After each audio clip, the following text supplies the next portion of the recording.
Ko'pchilik menga aytadi, Indira opa, nimaga ozishni to'xtatib qo'ydingiz? Bu savolga javob beraman hammaga hozir. O'rtoqlar, dunyodagi eng yaqin insoning vafot etgandan keyin ozish shu yoqda tursin, yashash qiyin. Men birinchi qayta yashashni o'rgandim. Keyin уже mana sekin-sekin ozishga qaytdim. Buni eng yaqin insonni yo'qotgani tushunadi.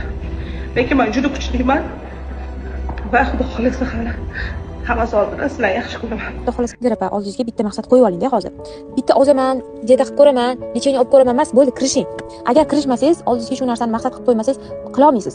O'tgan yil ham ancha yaxshi ob'yomlaringizdan kechib ixchamlashib qolgandingiz-da. Qo'yib yubormang, iltimos, qo'yib yubormang o'zingiz. Bo'ldi, qattiq ushlang. Yana bitta aytaman men sizga, mana shu holatingizcha o'zingizni sevadigan bo'lsangiz, mana shu holatimcha xalq meni yaxshi ko'radi deydigan bo'lsangiz, ozishingiz rosa qiyin bo'ladi.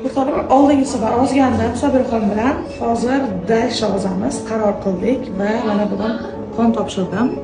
3 oydan keyin ko'ramiz. Prosta ozgina ustingizda ishlamasangiz bo'lmaydi. Faqat sog'liq uchun.